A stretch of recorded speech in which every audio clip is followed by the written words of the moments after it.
आज से ना तुम मेरी पत्नी हो और ना ही मैं तुम्हारा पति।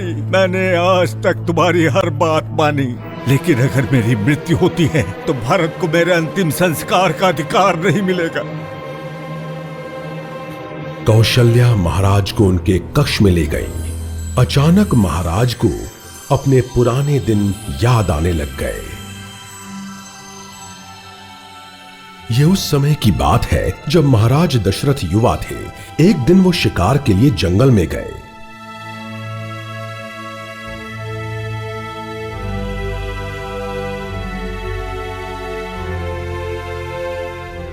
उस जंगल में एक बूढ़े दंपति रहते थे जो न देख पाते थे और न ही चल फिर सकते थे। उनका एक बहुत ही अच्छा और नेक दिल बेटा था। वो अपने माता पिता की बहुत सेवा करता था। एक दिन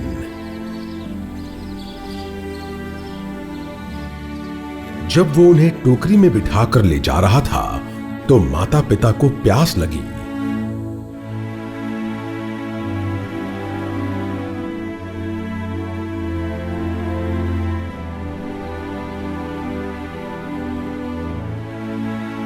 वो टोकरी वहीं रखकर पानी की खोज में निकल पड़ा।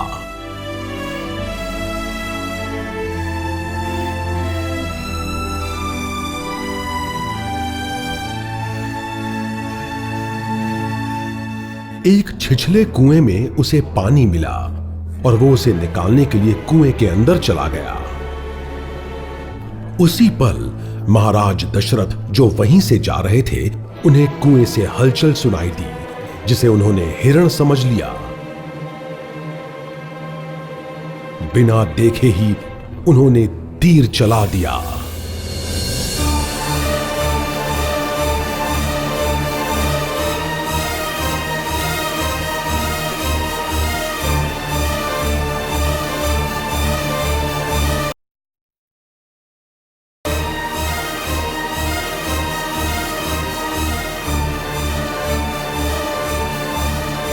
वो तीर सीधा उस लड़के को जा लगा।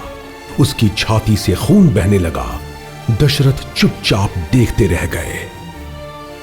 उन्हें यह सब होने की उम्मीद नहीं थी। उन्होंने लड़के से माफी मांगी, लेकिन उसने महाराज को पानी दिया और कहा कि उसके प्यासे माता पिता को दे दे। इससे पहले कि महाराज कुछ और कहते, उसकी मृत्यु हो गई।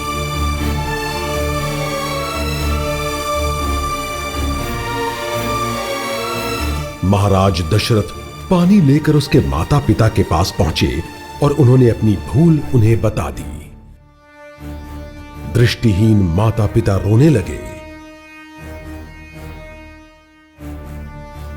लड़के के पिता ने महाराज दशरथ को श्राप दिया कि उनकी ही तरह वो भी अपने अंत समय में बेटे के लिए इसी तरह तड़पेंगे। महाराज के दिमाग में जैसे सब कुछ घूमने लगा। उन्होंने यही बात कैकेयी को बताई। ये सब सुनकर कैकेयी बहुत दुखी हुई और रोने लगी। मंत्री सुमंत्र राम को वन में छोड़कर महल लौट आए।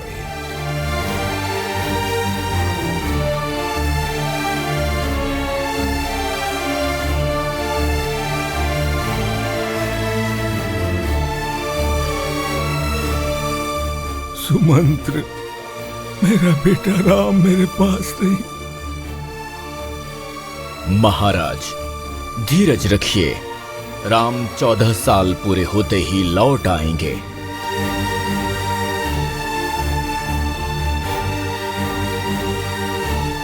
इस दुख से महाराज अपना मानसिक संतुलन खो बैठे थे। वो चुप हो गए और पूरे समय सिर्फ राम को याद करते रहते थे। राम न सिर्फ सच बोलने वाले, ईमानदार, अच्छे स्वभाव के थे, बल्कि बड़ों का आदर भी करते थे। राम, लक्ष्मण और सीता घने जंगलों में गोदावरी नदी के किनारे रहने लगे।